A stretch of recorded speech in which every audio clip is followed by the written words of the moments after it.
Ok les gars, aujourd'hui ça va être une vraie vidéo. Ça va être encore une fois une vraie vidéo. Les gars, vous devez devenir un homme dangereux. À votre avis, pourquoi les combattants, tous les boxeurs, ceux qui font du MMA, sont adulés à notre époque? Car dans notre société, être fragile est mis en avant. Et ces combattants, eux, représentent des hommes dangereux. Ils sont capables d'être très dangereux. Ils sont aux antipodes des valeurs actuelles. Là, on essaye de montrer qu'être inoffensif et être fragile, c'est bon. Eux, ils sont capables de te mettre KO, de faire des soumissions. Et ça attire. Ça nous attire, nous, les hommes, car on a besoin d'une figure masculine forte. On a besoin de voir des hommes forts. C'est pour ça que moi, je prêche le fait de devenir un homme dangereux. Ça ne veut pas dire un homme agressif. Ça ne veut pas dire que tu es un agresseur, que tu regardes tout le monde mal dans la rue. Ça veut dire que tu es capable de cette dangerosité. Pourquoi? Car la vie est dure. La vie est compliquée. Il y aura des situations, tu vas te trouver dans des situations où tu devras exprimer cette dangerosité. Imagine, tu es dans la rue, un mec vient t'agresser. Tu vas faire quoi? Danser la kizomba, la bachata devant lui, en espérant qu'il parte, qu'il te laisse tranquille? Ça va pas se passer comme ça. Non, tu dois te montrer dangereux. Pour te défendre, te protéger, voire même protéger ceux qui sont avec toi. Maintenant, comment devenir cet homme-là dangereux? Je vais pas m'arrêter au simple fait physique. Sinon, je vais te dire, vas-y, va t'inscrire à un sport de combat et c'est terminé. Il y a aussi des traits d'esprit qui font de toi un homme qui est dangereux. Et là, je vais t'en donner 8. Le premier trait, il est simple. Être capable de s'exprimer, de réfléchir plus vite que tu ne parles. Capable de parler de manière intelligible et fluide. Pourquoi c'est important de pouvoir articuler ses idées? Car dans notre ère actuelle, surtout dans les réseaux sociaux, les gens vont essayer de te mettre des mots dans ta bouche. Vont essayer de te faire dire des choses que tu n'as pas dit.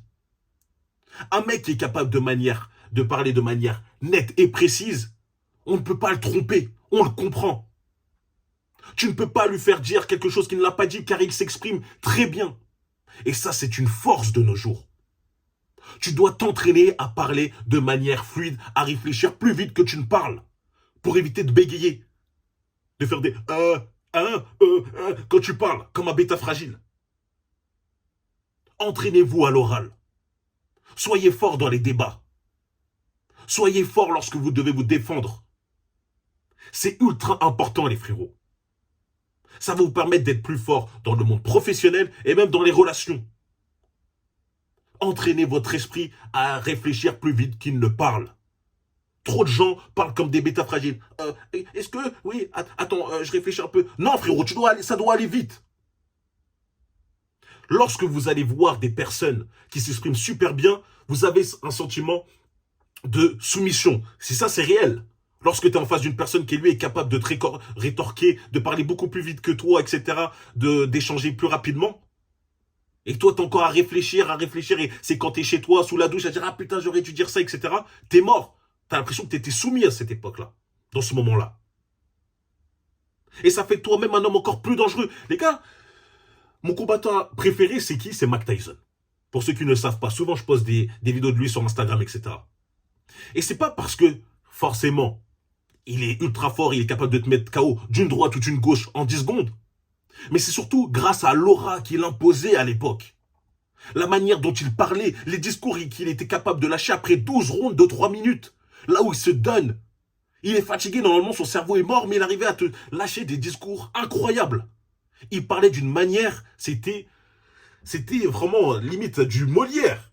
Il parlait français, le frérot. Enfin, il parlait américain, mais je veux dire, c'était puissant les mots qu'il employait. C'était tranchant. Ça m'hypnotisait. Et c'est pour ça que je l'admirais.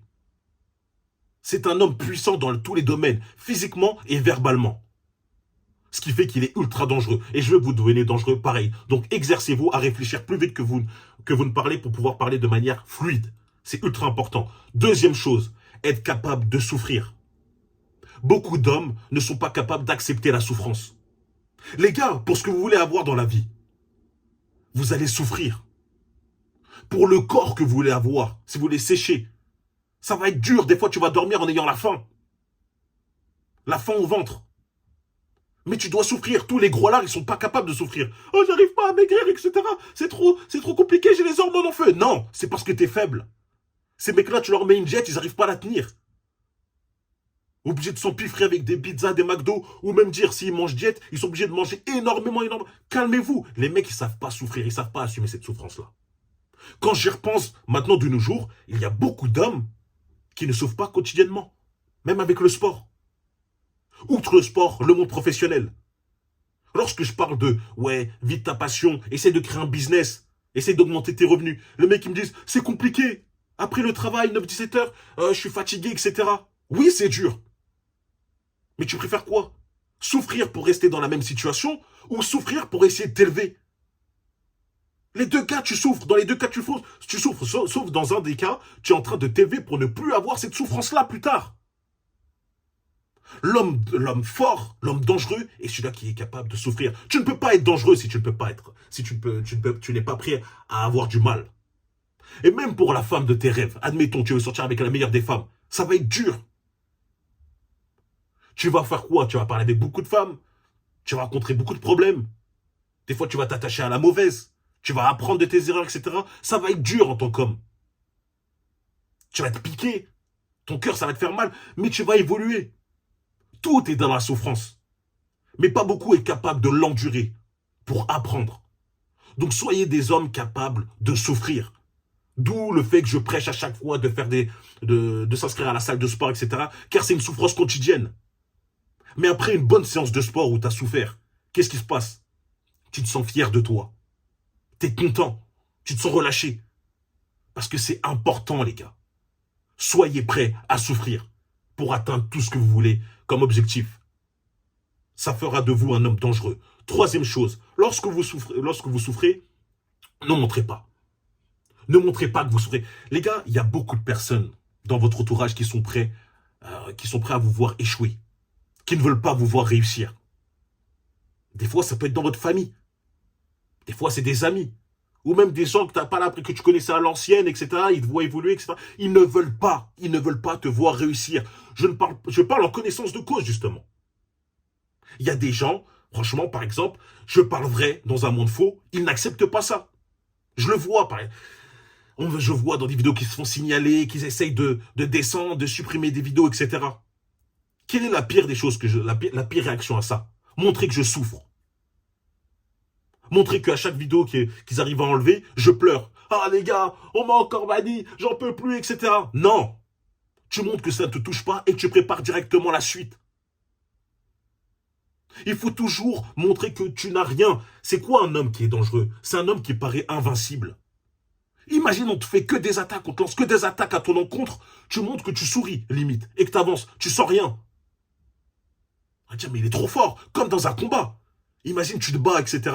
Les combattants, les boxeurs, tac, tac, tac. Un mec, il lui met un de ses hypercutes de folie. Sa tête, elle part en haut. Il se remet droit direct et il avance. Le gars, il se dit, ouais, attends, j'ai pas de force. Le mec, il est trop fort. Une mâchoire d'acier. Je vais pas le mettre KO. Ça le fait douter. Ne montrez jamais que vous souffrez, les gars. Ne soyez pas dans cette zumba de maintenant. Oui, exprimer ces choses, c'est compliqué, etc. Gardez ça pour vous. Soyez fort. Moi, je suis là dans le but de vous rendre dangereux, de vous rendre très fort. De vous rendre tout simplement comme des hommes. Et le fait de ne pas exprimer sa douleur, c'est super important. De ne pas montrer aux gens. Car comme je l'ai dit, lorsque vous allez échouer, lorsque vous avez des petits échecs dans votre vie et que vous l'exprimez des fois à des personnes, croyez-moi, vous avez l'impression que c'est vos amis, ils dansent, ils sont contents. Donc ne faites pas ça. Quatrième chose, développer une mentalité de gagnant.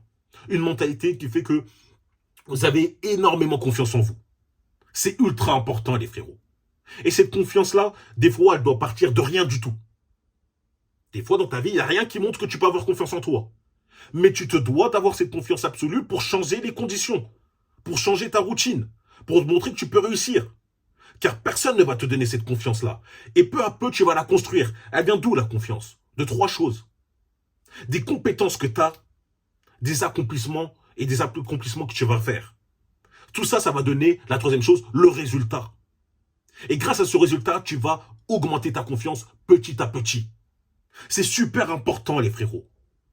Ayez des compétences Faites des choses avec des compétences, ça va créer des accomplissements, et ces accomplissements vont te donner le résultat que t'as confiance, les résultats dont tu as confiance, tu vois. Ça va solidifier ta confiance. Voilà ce que je voulais dire. Si tu n'as pas confiance en toi, tu vas rester, tu vas jamais bouger, tu vas jamais créer ton business, tu vas jamais vouloir te dire que oui, je peux changer mon physique, je peux devenir atteindre le physique que je veux, je peux avoir la femme que je veux, je peux avoir une relation parfaite avec ma copine, etc.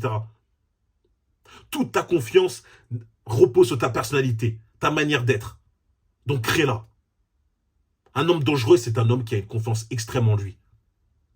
Car il sait qu'il peut atteindre tout ce qu'il veut dans sa vie et que personne ne peut l'en empêcher. Ça, c'est extrêmement dangereux. Dans le bon sens. Cinquième chose, forcément, avoir un bon physique. Les gars, lorsque je parle du physique, beaucoup de gens pensent que j'ai envie que vous vous donniez tous comme moi. Des grosses épaules, des gros pecs, etc. Pas forcément. C'est juste le bon physique que tu veux. Moi, j'ai juste pas envie de vous voir avec le ventre d'Homer Simpson. J'ai pas envie de vous voir avec le corps d'un cure-dent. Car vous ne transpirez pas la dangerosité. Les frères, on va pas se mentir. Lorsque vous entrez dans une pièce et que des fois vous voyez des mecs balèzes, automatiquement dans votre inconscient, vous dites que ces hommes peuvent être dangereux. Ça se trouve que c'est pas le cas. Ça se trouve que ces mecs sont des fragiles. Ça se trouve que s'il y a une embrouille, c'est les premiers à partir. C'est le premier à baisser la tête. Mais rien que par rapport à leur physique, inconsciemment, tu penses qu'ils sont dangereux. C'est comme ça dans la vie, les gars. Maintenant, il y a toujours des bêtas fragiles qui vont me faire « Mais Brian, oui, moi je suis maigre, mais t'inquiète pas, je suis dangereux, je suis dangereux !» C'est bon, d'accord, on est content pour toi, tu fais du MMA, etc. Bref. Mais dans la réalité, la plupart des mecs qui sont dangereux ont un bon corps athlétique. Que ça soit qu'ils soient assez secs, ou qu'ils soient un peu plus massifs, etc. Mais dans tous les cas, le mec assez sec et le mec assez massif, ils sont en bonne forme physique. Donc entraînez-vous, cultivez votre corps. C'est ultra important pour développer cette aura. Moi, je n'ai pas confiance en un mec qui a toujours un corps de lâche. Pour moi, ça montre qu'il n'est pas discipliné. Ça montre qu'il n'a pas une réelle importance par rapport à son image. Il n'a pas un réel ego. Si tu as un ego, normalement, ton corps, tu essaies quand même d'avoir un corps potable. Au minimum. Qu'importe que tu travailles, qu'importe que tu as ta famille, etc. Aller à la salle, ne serait-ce que 2 fois par semaine, peut te suffire pour avoir un corps qui est OK. Oui, ou même s'entraîner chez soi. Donc voilà, cultivez votre corps pour devenir cet homme et développer ce vrai bonhomme et développer cette aura d'homme dangereux. C'est ultra important. 6e chose, c'est peut-être la 7e, mais bon. 6e chose, être un homme stoïque. Ça veut dire quoi être un homme stoïque? Lorsque vous marchez dans la rue, ne marchez pas comme des bouffons. Les bouffons du roi. Hein, parce que tout le monde vous regarde. Ça me fait penser quoi à la vidéo de Michou? Vous voyez Michou? Le mec, il est dans sa voiture, il y a un gars qui va lui mettre un coup de pression, lui dire « Ouais, t'es garé dans une place de livraison ou une place pour taxi. Attends, vas-y, paye-moi. Parce que moi, depuis tout à l'heure, j'attends, ça fait 15 minutes, normalement, c'est payant, etc. Donne-moi de l'argent. » Regardez comment il réagit. Ah bon? Oh, bah, je suis désolé. Ah non, vous blaguez. Il rigole comme dingo. Mais c'est n'importe quoi. Déjà qu'il n'a pas un physique qui impose une certaine prestance. En plus, il montre qu'il rigole comme un fou. Frérot, le mec, il a voulu prendre avantage sur lui. Il a voulu le racketter. Soyez stoïque. S'il avait répondu, ne serait-ce qu'en mode, d'accord, ok, vas-y, je ne savais pas, je vais partir, en étant sérieux, le mec, il ne serait pas permis d'aller aussi loin. Gardez cette aura stoïque. Les gens savent à qui s'en prendre. Lorsqu'ils vous voient marcher comme des bêtas fragiles, croyez-moi, ils ont plus tendance à essayer de jouer avec vous, de vous mettre la pression. Alors que lorsque vous marchez avec une certaine prestance, lorsque vous marchez en étant sûr de vous, les gars, ils hésitent, ils réfléchissent à 2 fois. Parce que même les agresseurs ne veulent pas agresser des mecs qui sont capables de riposter. Et ils essayent toujours de prendre des cibles faciles. C'est logique. Les mecs, quand vous voyez dans les films, là, les bullies, les mecs, les harceleurs, etc. Ils harcèlent toujours les personnes inoffensives. Ils harcèlent jamais les personnes qui sont prêtes à se défendre. Car eux-mêmes ne veulent pas se battre. Et tout ça, comment ils peuvent savoir que toi, tu ne vas pas te défendre sans te connaître? C'est par rapport à la manière dont tu te comportes. Donc, surveillez votre langage corporel, tout simplement. Et 7e et dernière chose, contrôlez votre peur. Un homme qui n'est pas capable de contrôler ses émotions est un homme qui est paralysé dans sa vie. Est un homme qui est déjà mort. C'est un mort vivant. Ça ne veut pas dire contrôler sa peur que tu n'as jamais peur. On est des humains, on n'est pas des robots. Mais quelle est la différence entre un homme courageux et un homme faible? C'est que l'homme faible surpasse sa peur, agit malgré tout, tandis que l'homme faible, lui, détale, fuit la queue entre les jambes. Si tu n'es pas capable de contrôler ta peur, tu ne vas jamais rien accomplir. Tu ne seras jamais un homme même dangereux. Vous avez vu la vidéo de la femme qui se fait agresser pour son portable ou son sac? Et son petit ami qui, lui, la laisse toute seule et court derrière et fuit.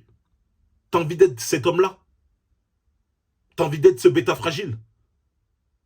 Ouais, mais j'avais peur. Ouais, mais imagine, ils avaient un pistolet. Imagine, ils avaient ça. Donc, tu laisses ta femme toute seule. Les gars, ça m'est déjà arrivé d'être dans des situations comme ça. J'étais avec ma copine dans un arrêt de bus. Le soir, on s'embrassait. Et qu'il y avait deux mecs qui lançaient des petits cailloux sur l'arrêt de bus juste pour, entre guillemets, casser la tête. Chercher l'embrouille et tuer le moment avec qui je passais, avec mon ex. Qu'est-ce que j'ai fait? J'ai fait le peureux. Je suis allé les voir et dire, s'il vous plaît les gars, arrêtez, hein, ça se fait pas, s'il vous plaît, c'est pas cool. Je suis allé en mode énervé. Qu'importe, ils étaient deux. Tu penses que j'avais pas chaud? Tu crois que je me prends pour Superman, que je pense que je bats tout le monde? Non. Mais il fallait que je défende déjà mon honneur et ma copine. Je suis allé les voir et regardez, je suis encore en vie. Je suis pas balafré. Il s'est passé ce qui s'est passé et voilà. Les gars, contrôlez votre peur. C'est ce qui va vous faire devenir encore plus masculin. Moi, après que j'ai fait ça, après que je me suis embrouillé, je me suis senti fort. Car j'avais surpassé cette petite peur en moi pour faire ce qui était juste. Ça, c'est dans la vie de tous les jours. Lorsque tu contrôles ta peur, tu es un homme très dangereux, car rien ne peut t'arrêter, que ce soit dans tes projets. Tu n'as pas peur d'échouer. Tu n'as pas peur du résultat, de dire, voilà, je sais que je vais réussir, je sais que ça peut être dangereux, mais je surpasse le risque. Là où les faibles voient toujours les risques, toi, tu vois le bénéfice. Donc, les risques, tu les acceptes. Contrôlez votre peur, les frérots. Et comme je l'ai dit encore une fois, la chose qui vous fait le plus peur est celle qui peut vous faire le plus évoluer. Donc, n'ayez pas peur, n'hésitez jamais. D'accord? Contrôlez ça. Voilà, c'est la vidéo que je voulais faire aujourd'hui. J'espère que vous l'avez appréciée. D'accord? N'oubliez pas de liker, de vous abonner, de partager, de me mettre en commentaire for real pour le référencement. Dites-moi si vous voulez que je parle encore un peu plus de ça, car je sais que j'ai d'autres qualités que je peux dire, mais voilà, j'ai pas envie de faire une vidéo non plus trop longue. N'oubliez pas de me rejoindre sur Patreon, vidéo exclusive, on parle vrai, on parle cru, lien dans la description. Sur Instagram, si vous voulez me parler, brian.forreal, pour la motivation aussi. Et on se retrouve très très vite, les gars. Merci encore. Allez, peace.